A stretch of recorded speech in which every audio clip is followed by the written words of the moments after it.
आज राज्यसभा सांसद श्री दीपक प्रकाश जी और पूर्व प्रदेश अध्यक्ष, उनसे बात करेंगे G20 के बारे में। बहुत सारे मामला है, जो संकल्प यात्रा भी निकल रहा है, बाबूलाल जी निकाल रहे हैं और इनको शहडोल संभाग का भी प्रभार दिया गया है। तो सबसे पहले G20 के बारे में बात करेंगे कि राहुल जी को और सोनिया जी को और खड़गे जी को नहीं बुलाया गया, लेकिन हेमंत सोरेन और ममता बनर्जी और नीतीश कुमार आए। क्या लग रहा है सर, आप लोग कहीं?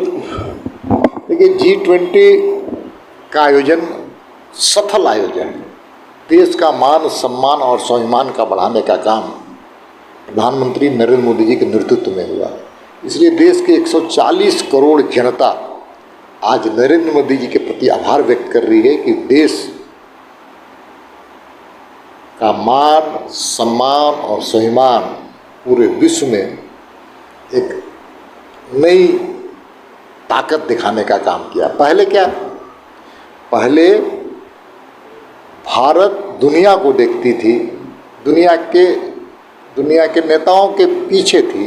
अब दुनिया भारत को देख रही है और भारत एक नई राह दिखाने का काम कर रहा है। इतनी सफल बैठक आज तक G20 के इतिहास में कभी नहीं हुआ था। इसलिए एक मोदी जी के प्रति पूरा देश की जनता का आज आभार व्यक्त कर रही है। जहाँ तक बुलाने की बात आप कर रहे हैं, सब कोई जानता है कि G20 के कार्यक्रम में जो राष्ट्रपति के द्वारा जो आयोजन किया गया था, डिनर का, भोज का, उसमें संवैधानिक व्यवस्थाओं के अंतर्गत बुलाया गया हो और उसके अंतर्गत मंत्री हैं, राजनयिक हैं, आने वाले गेस्ट हैं और मुख्यमंत्री हैं। इसी के सिलसिले में यहाँ के हेमंत सोरेन जी भी गए थे। अच्छी बात है, जाना चाहिए। इससे झारखंड का भी मान सम्मान बढ़ता है। सर, इंडिया ये लोग जो संगठन बनाए इंडिया में, तो उससे ये नहीं होता है कि 2-3 गए और ये लोग नहीं गए? पता नहीं, हम तो आप लोग पूरे इंडिया बोलते हैं, हम तो उनको यूपीए ही बोलते हैं।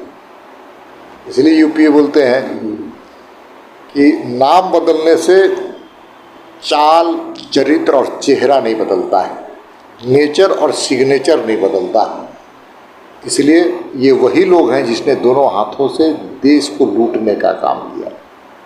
इसलिए यूपीए का नया नाम आप कुछ भी कर लीजिए, लेकिन आपको जनता, देश की जनता आपको देश के खजाने को लूटने वाला जानती है, देश के प्राकृतिक संसाधन को लूटने वाला जानता है।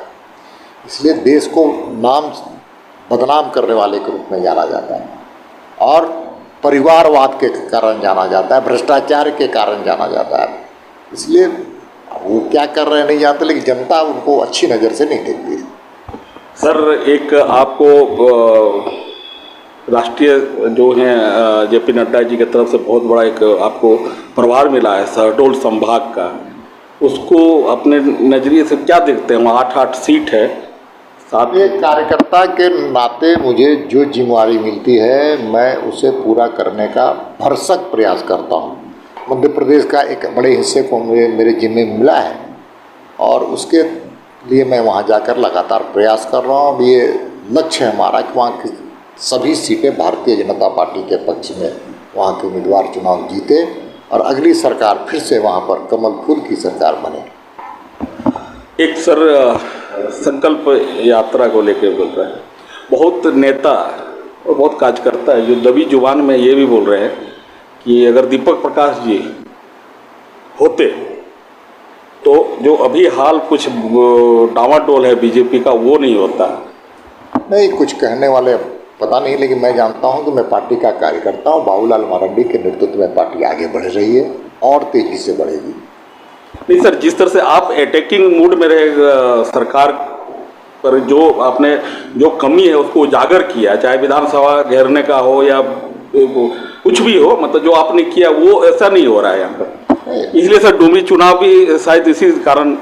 दीपक प्रकाश एक नाम मात्र निमित्त अध्यक्ष था। ये कार्यक्रमों का सिलसिला पहले भी चल रहा था, आज भी चल रहा है, आगे भी चलते रहेगा। इसी का नाम भारतीय जनता पार्टी है। यहाँ व्यक्ति प्रधान नहीं है, यहाँ पर पार्टी के सैद्धांतिक अधिष्ठान पर रीजनल पार्टी और भारतीय जनता पार्टी का ये मौलिक अंतर है। व्यक्ति आधारित पार्टी यह नहीं है, किसी भी व्यक्ति का नहीं, ना मेरा, ना बाबूलाल जी का, ना आने वाले किसी का। सब मिलकर के एक सैद्धांतिक अधिष्ठान के लिए निकले हैं। वो यात्रा में सब लोग एक बराबर हैं।